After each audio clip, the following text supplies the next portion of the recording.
तो हाय दोस्तों, good morning. देखिए, आज से हम सब इस क्लास में जो पिछले बार हमने फिजिक्स का त्वरण पढ़ा था, वृत्तीय गति पढ़े थे, उसके बाद 9th का बायोलॉजी पढ़ना शुरू किया गया है, जो कि 9th के बायो चैप्टर शुरू किए जा रहे हैं और इसके पहले चैप्टर से ही हमने शुरू किया है। और शायद उम्मीद ये रखते हैं कि इसका प्रत्येक चैप्टर्स का, प्रत्येक पॉइंट्स का वीडियो आपके पास पहुँचे, जो कि इसका चैप्टर का पहला, अर्थात इस बुक का पहला चैप्टर ही क्या है? जीवन की मौलिक इकाई। क्या है बाबू? जीवन की मौलिक इकाई, अर्थात जीवन की मौलिक इकाई। अर्थात ये चैप्टर, जैसे कि कहने का मतलब पहले हमें ये होना चाहिए कि किसी चीज़ को शुरू करने से पहले हमें उस चैप्टर के बारे में ही सोचना चाहिए कि अर्थात वो है क्या। सबसे पहले जीवन, तो साइड सी बात है कि हम और आप क्या हैं? एक जीवित व्यक्ति है या नहीं है? हो सकते हैं, अब जानवर भी तो जीवित ही है, पक्षी भी जीवित है, सांप भी जीवित है, मेढक भी जीवित है, बंदर भी जीवित है, नहीं रे, सब लोग जीवित हैं। तो जीवित की मौलिक इकाई, अर्थात ये मौलिक कहने का मतलब ये हो रहा है कि क्या इकाइयां हैं उसका छोटा। आखिर में जीव जीवित है तो किसके कारण जीवित है? जीव बना हुआ है तो किसके कारण बना हुआ है? अब यही सब चीज हमें इस चैप्टर में अध्ययन करना होगा। अर्थात पूरे निचोड़, अर्थात इस चैप्टर्स का अगर एक शब्द जीव के बारे में बोला जाए तो यही बोला जाएगा कि जीव शरीर की रचनात्मक और क्या बाबू? और कार्यात्मक इकाई को क्या कहते हैं? इकाई को कोशिका कहते हैं। अर्थात कहने का मतलब ये हो रहा है बाबू कि क्यों हम जीव के शरीर की रचनात्मक, यहाँ दो शब्द हैं, रचनात्मक और दूसरा कार्यात्मक। मतलब जो हमारे, अर्थात हम भी तो एक जीवे न हैं, तो हमारा भी तो शरीर बना हुआ है, अर्थात रचना की गई है, और हमारे शरीर में भी बहुत सारे काम होते हैं। इस चीज़ों का कहने का मतलब ये हो रहा है बाबू लोग कि पृथ्वी पर के बना हुआ सभी जीव जंतु, जितने भी जीव है, अब जंतु में भी तो जीव न रहेगा बाबू। क्या जंतु में गाय आती है? आता है या नहीं आता? बाघ आता है, क्या बाघ जीव नहीं है? अरे जिसमें प्राण है उसी को तो जीव कहते हैं हम सब। तो उसका जो रचनात्मक है और कार्यात्मक इकाई कैसे है? कोशिका ही है। जैसे कहने का मतलब हमें ये हो रहा है कि कोई भी जीव की शरीर की रचना किससे हुई है? कोशिका से हुई है। अर्थात तुमसे प्रश्न इस प्रकार अगर पूछा जाए कि जीव के शरीर की रचनात्मक इकाई कोशिका है, कैसे? तो हम सब बोलेंगे कि जीव के शरीर की रचनात्मक इकाई कोशिका है, क्योंकि जीव की संपूर्ण शरीर कोशिका से ही मिलकर बनी है। क्योंकि जीव की संपूर्ण शरीर कोशिका से ही मिलकर, इसीलिए जीव के शरीर की रचनात्मक इकाई को क्या कहते हैं? कोशिका कहते हैं। अब बात आई कार्यात्मक इकाई, अर्थात शरीर कार्य करना। जैसे कि ये हाथ हम अगर उठाए हैं, ये भी काम किया। आंतरिक कार्य भी हो रहे हैं, जैसे धड़कन चलना, श्वास लेना, ये अंदर जाने के बाद ब्लड संचरण करना, ये सब आंतरिक कार्य है कि नहीं है? तो ये भी काम तो कोशिका न कर रहा बाबू। और इसीलिए तो कहते हैं कि जीव की शरीर की कार्यात्मक इकाई को भी क्या कहते हैं? क्योंकि शरीर का संपूर्ण कार्य किसके द्वारा संपादित होता है? कोशिका द्वारा ही संपादित होता है। और इसीलिए जीव की शरीर की कार्यात्मक इकाई को भी, क्या ये दो प्रश्न समझ में आ गया ना? अगर किसी से क्वेश्चन पूछा जाए तो इसका आंसर निकल जाएगा ना, फिर कंफ्यूजन नहीं ना होने वाला है इसमें। चलो, होना भी नहीं है। इसके बाद आगे देखो, बढ़ने के बाद बाबू हम समझते हैं क्या? कोशिका रचना के आधार पर। कोशिका कौची के आधार पर बाबू? रचना बोले तो बनावट, रचना बोले तो जैसे जीव के शरीर बनेगा या नहीं बनेगा, तो रचना के आधार पर कोशिका, रचना नाम नए, जो बनने का तरीका होता है ना बाबू, तो रचना के, कोशिका रचना के आधार पर कई प्रकार के होते हैं। दो प्रकार के होते हैं, एक होता है एक कोशिकीय जीव, एक कोशिकीय जीव और दूसरा बहुकोशिकीय जीव। बहु इंक पहले दे लेते हैं।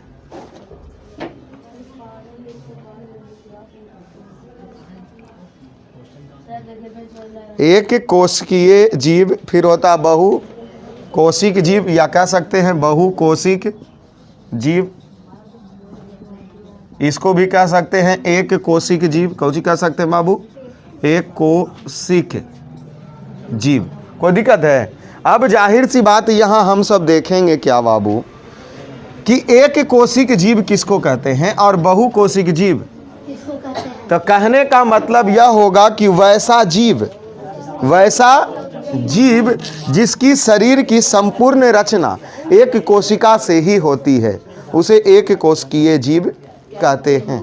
मतलब कहने का मतलब ये हो रहा है कि वैसा जीव जिसकी संपूर्ण रचना एक कोशिका के कारण ही होती है, उसे एक कोशिकीय जीव कहते हैं। क्या ये समझ में आ गया आप सब लोगों को कि एक कोशिकीय जीव कैसे? जैसे में क्या इसमें बताए हैं बाबू, अमीबा होता है, पैरामीशियम होता है, यूग्लिन होता है, क्लेमाइटोमोनस होता है। मतलब इन सब, मान लो सपोज डैट कि अमीबा इस तरीके के होते हैं, अमीबा इस तरीके के अगर आकृति के हैं, तो ये जो पूरा बना हुआ है बाबू, ये हमेशा एक ही कोशिका है। क्या है बाबू? एक ही कोशिका। इसके संपूर्ण कार्य, वहीं पर आपको हम बताए भी थे कि एक कोशिका की संपूर्ण कार्य एक कोशिका के द्वारा ही संपादित होती है। मतलब सब कुछ इसी में होता है, उत्सर्जन, श्वसन, जनन, उत्पादन, सब जितने काम होते हैं उसका सब एक के कोशिका में होता है। इसके बाद हम आपको बताए थे क्या? बहुकोशिकीय जीव। तो इसमें वही न बताए थे कि वैसे जीव जिसके शरीर की संपूर्ण रचना बहुत सारे कोशिकाओं से मिलकर होती है या रचनाएं बनी होती है, उसी को बहुकोशिकीय जीव कहते हैं। मतलब कहने का मतलब ये हो रहा है बाबू, यहीं पर एक हम शेड्यूल आपको बताए थे बहुत कोशिकीय जीव में, कि जो हमारा सपोज दैट शरीर बना हुआ है, आपका जो शरीर बना हुआ है, वो कोई एक कोशिका से मिलकर के बना हुआ है नहीं, बहुत सारे कोशिकाओं से मिलकर के बना हुआ है और सभी का कार्य अलग अलग होता है, और सभी का कार्य अलग अलग होता है। जैसे कि देखो यहाँ हम आपको बताए थे कि अगर बहुत सारा कोशिका आपस में मिल जाए तो बनेगा क्या? उत्तक। बहुत सारा कोशिका मिल जाए तो क्या बनेगा? उत्तक। बहुत सारे उत्तक मिल जाए तो क्या बनते हैं? अंग। अब बहुत सारे अंग जब मिल जाते हैं तो इसको कहते हैं अंग तंत्र कहते हैं। बहुत सारे अंग मिल जाए इसको अंग तंत्र कहते हैं। अच्छा ठीक है।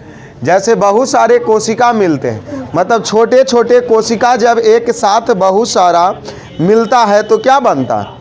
उत्तक बनती है। क्या बनती है?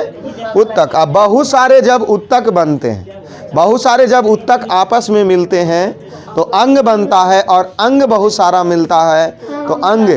जैसे हम सबका शरीर, जैसे हम सबका एक अंग तंत्र शरीर हो गया है, हो गया नहीं? जैसे फिर से समझ लो, पहले छोटा छोटा बहुत सारा, मान लो बाबू कि इस अंगुली को बनने में कितना कोशिका छोटा छोटा लगा होगा? लगा है या नहीं लगा है? तो इस अंगुली के बनने में छोटे छोटे कोशिका से मिल के बन गया उत्तक। कोशिका से मिलकर क्या बन गया? उत्तक से मिलकर के बन गया अंग, जो एक अंगुली बन गया ही। फिर दो अंगुली, अंग बनता जा रहा है। क्या बनता जा रहा है? उत्तक के मिलने से अंग। और सभी अंग को मिला दें तो क्या बन जाएगा? जैसे हाथ भी एक अंग है, नाक भी एक अंग है, कान भी एक अंग है ना? बहुत सारे शरीर में हमारे अंग, सबको मिला दिए तो अंग तंत्र बन गया ना। और इसी को तो कहते हैं जीव। इसी को तो क्या कहते हैं? और ये कौन जीव कहेंगे? बहु कोशिक जीव। बहु। क्या यहाँ तक किसी को दिक्कत समझने में है? बहुकोशिक जीव को समझने में नहीं। अब आते हैं बाबू कि अर्थात ये जो कोशिका है ये बहुत छोटा है कि नहीं है? अब ये जो छोटा छोटा है, इसका कोई ना कोई तो खोज किया होगा ना, इसका कोई ना कोई माँ बाप तो होगा ना बताने वाला, कि इसी को मान लो कि कौची है, अस्केज है। कोई तो पहली बार कहा होगा ना, अरे तुमको कोई तो पहली बार बकलोल कहा होगा ना, कि कोई नहीं कहा है अभी तक? अच्छा, तो वह बकलोल कहने वाले भी तो कोई ना कोई पहला तुम बोलेगा ना कि हमरा पहला बार वही बकलोल बोले थे। क्यों? क्योंकि हम बकलोल की तरह काम कर रहे थे, अब बकलोल ही की तरह, इसीलिए ना बोले रहे। अब देखो शब्द आती है क्या बाबू? कोशिका की खोज। कौची की खोज बाबू? कोशिका की। देखो इसमें जादुई ट्रिक की तरह हम सब याद करेंगे, हम चुटकी बजाओ याद कर लेंगे। पहले हम कुछ नहीं याद करते हैं, पहले हम कुछ याद नहीं करते हैं। इसमें 4 गो व्यक्ति के नाम है, पहले 4 गो व्यक्ति के हम नाम याद कर लेते हैं और ईस्वी भी है कि नहीं है? जैसे देखो नंबर पहला यहाँ लिख देते हैं। पहला है कौन सी बाबू? Robert Hooke. रॉबर्ट कौन? हुक। अच्छा, इसको एक साथ कर दो। और ईस्वी कितना है? 1665। दूसरा है रॉबर्ट, कौन है बाबू? रॉबर्ट ब्राउन है, रॉबर्ट ब्राउन है। अब देखो इसका भी ईस्वी है 1800। और तीसरा व्यक्ति दुर्जा दीन है, दुर्जा दीन। अब इसका भी ईस्वी है, नहीं है दुर्जा दीन का ईस्वी नहीं है। उसके बाद चौथा है क्या? पुरकिंजे। कौची है बाबू? देखो ई, हाँ सर सही लिखा है बाबू, दुर्जा दीन सही लिखा हुआ है। अब इधर आओ, जैसे कि इतना 4 व्यक्ति ने कोशिका के माई बाप, कोशिका की संपूर्ण जानकारी दिया। जैसे कि सबसे पहले किस व्यक्ति का नाम लिखल है? Robert Hooke. कब? 1600। और ये कहाँ के वैज्ञानिक हैं? अंग्रेज वैज्ञानिक, अर्थात इंग्लैंड कर दें, ये अंग्रेज वैज्ञानिक है। तो रॉबर्ट हुक ने कोशिका की क्या कर दिया बाबू? खोज किया। ये कौची किया है? यहाँ लिख दो कोशिका, यहाँ ऊपर क्या लिख दिए? कोशिका। अब जाहिर सी बात बाबू कि ये जो कोशिका का सबसे पहले खोज किसने किया? तो रॉबर्ट हुक ने। कैसे खोज किया था? तो इन्होंने मधुमक्खी, मतलब साधारण सूक्ष्मदर्शी, कहने का मतलब ये हो रहा ना बाबू कि 1665 में तो इलेक्ट्रॉनिक सूक्ष्मदर्शी होगा नहीं, तो साधारण सूक्ष्मदर्शी के द्वारा ही कॉर्क के स्थानार्थात मधुमक्खी के जो छत्ते के समान निर्जीव रचनाएं, अर्थात मधुमक्खी के छत्ते पर प्रयोग करके साधारण सूक्ष्मदर्शी के द्वारा रॉबर्ट हुक ने 1665 ईस्वी में किसकी खोज की? कोशिका की खोज। इससे 3 प्रश्न याद हो जाएगा ना, दिमाग में बैठा लो। कोशिका की खोज किसने किया? कब किया? वो कहाँ के वैज्ञानिक था? अंग्रेज के वैज्ञानिक थे। कहानी इसका खत्म हो गया। इसके बाद देखो रॉबर्ट ब्राउन आता है। रॉबर्ट ब्राउन कौन बाबू? रॉबर्ट हुक नहीं, रॉबर्ट ब्राउन। तो देखो रॉबर्ट ब्राउन के द्वारा क्या किया गया? कोशिका के भीतर गोलाकार रचना को देखा गया, अर्थात कोशिका के भीतर कौन रचना? गोलाकार रचना। गोलाकार रचना को कौन देखा? रॉबर्ट। मतलब कोशिका का खोज तो रॉबर्ट हुक, लेकिन कोशिका के अंदर गोलाकार रचना की खोज किसने किया? रॉबर्ट। और जिसी को जो ये गोलाकार रचना की खोज किया ना बाबू, उसी का नाम दे दिया, ये कौची है? केंद्रक है। उसी का नाम कौची दे दिया? अब अर्थात ये भी तो हमसे पूछ सकता है और हम तुमसे भी पूछ सकते हैं कि कोशिका के केंद्रक का खोज किसने किया और कोशिका की खोज किसने किया? कोशिका के केंद्रक की खोज कब किया गया? 1833 ईस्वी में। किसने किया? कोशिका की खोज कब हुई? 1665 में। किसने किया? क्या समझ में आ रही है अच्छी तरीके से ना? इसके बाद आते हैं बाबू दुर्जादीन के बारे में। तो जो कोशिका के भीतर इन्होंने जीवित पदार्थ को देखा। कौची को देखा बाबू? मतलब इसका कहने का मतलब था ना बाबू दुर्जादीन को कि जो कोशिका है उसके भीतर में भी जीवित पदार्थ होता है, और इसकी खोज किसने किया? दुर्जा। अर्थात कोशिका के भीतर जीवित पदार्थ की खोज किसने किया? तो दुर्जादीन। उसके बाद देखिए ये पुरकिंजे जो साहब हैं, जो 1839 ईस्वी में इन्होंने कहा कि जो कोशिका के भीतर जीवित पदार्थ है, इसको क्या कह दिए? ये जीव द्रव कह दिए। उसको क्या कह दिए? अर्थात बाबू बस इतने याद करना है हम सबको कि कोशिका के भीतर जो जीवित पदार्थ है उसको जीव द्रव किसने कहा? किसने कहा? पुरकिंजे। पुरकिंजे ने कहा। कब कहा? 1839। देखो ना 33 के बाद 6 साल नहीं बढ़ रहा, तो 1839। क्या ये दिमाग में सेटअप हो चुका है? क्वेश्चन किस तरीके से पूछे जाएंगे जो हमसे एक बार फिर से तुम सुन लो। जो बोर्ड पर लिखा गया है कोशिका के बारे में, कोशिका की खोज किसने किया? रॉबर्ट हुक ने। तो रॉबर्ट हुक ने। कब किया? 1665 ईस्वी में। सबको बोलना है। उसके बाद कोशिका के मतलब अंदर गोलाकार रचना किसने देखा? रॉबर्ट ब्राउन ने। कब? 1833 ईस्वी में। कोशिका के अंदर केंद्रक का खोज किसने किया? Robert brown. रॉबर्ट ब्राउन ने। वो जो गोलाकार रचना देखा उसी को कह दिया ये कौची है? केंद्रक है। कोशिका के भीतर जीवित पदार्थ को किसने खोज किया? दुर्जादिन। कोशिका के भीतर जो जीवित पदार्थ था उसको जीव द्रव किसने कहा? पुरकिंजे। और कब कहा? 1839 ईस्वी में। 1839 ईस्वी में। क्या यहाँ तक समझ में आ गई ना कोशिका के बारे में?